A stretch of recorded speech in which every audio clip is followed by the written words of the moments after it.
नमस्कार दोस्तों। 80 शब्द प्रति मिनट की गति से संपादकीय डिक्टेशन स्टार्ट।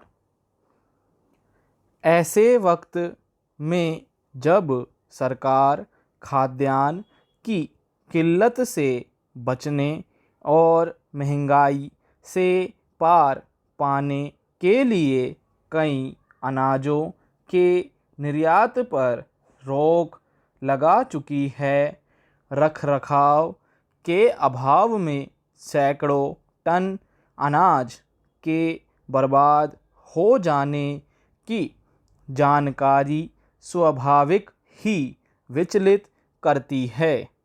सूचना अधिकार अधिनियम के तहत मांगी गई एक जानकारी में खुलासा हुआ है कि पिछले वित्त वर्ष के दौरान प्राकृतिक आपदा और रखरखाव ठीक न होने के कारण करीब 1700 टन अनाज बर्बाद हो गया। अंदाज़ा लगाया जा सकता है कि इतने अनाज से कितने परिवारों का कितने वक्त तक पेट भरा जा सकता था। इस वक्त जब देश की बहुसंख्यक आबादी मुफ्त राशन पर निर्भर है, लापरवाही के चलते बर्बाद हो गया। यह अनाज उनके कितना काम आता, मगर भारतीय खाद्य निगम की लंबी नींद की वजह से खाद्यान्न की सुरक्षा लगातार एक चुनौती बनी हुई है। हालांकि अनाज की यह बर्बादी कोई नई घटना नहीं है और न भारतीय खाद्य निगम ने जो आंकड़े दिए हैं वह बहुत चौंकाने वाला है।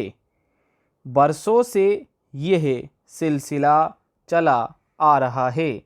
हर साल अनाज के रखरखाव की व्यवस्था दुरुस्त करने के वादे दोहराए जाते हैं, मगर फिर नतीजा वही ढाक के 3 पात निकलता है। अनेक अध्ययनों से जाहिर हो चुका है कि भारतीय खाद्य निगम के गोदामों की हालत खस्ता है। अनेक की छतों की मरम्मत तक समय पर नहीं हो पाती, जिसके चलते बरसात का पानी उनमें घुस जाता है। निगम ने सालों से नए गोदाम नहीं बनाए और निजी गोदामों को अनाज रखने का ठेका देता आ रहा है।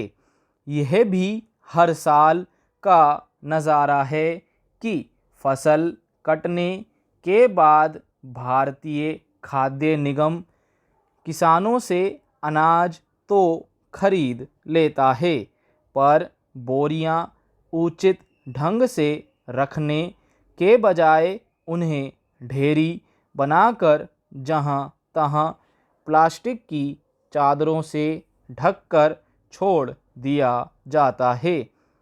इस काम में भी इस कदर लापरवाही बरती जाती है कि बहुत सारा अनाज बेमौसम बरसात की वजह से भीग जाता है।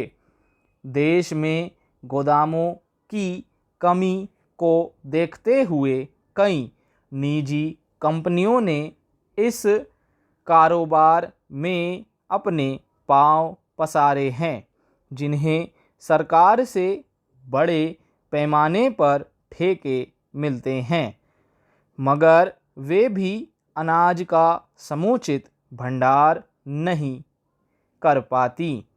इसके अलावा समय पर सरकारी खरीद ना हो पाने और बेमौसम बरसात, अंधड़ आदि के कारण किसानों का कितना अनाज बर्बाद चला जाता है? इसका कोई आंकड़ा नहीं है। स्टॉप।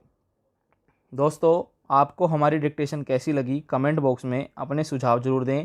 धन्यवाद। मिलते हैं अगली वीडियो में।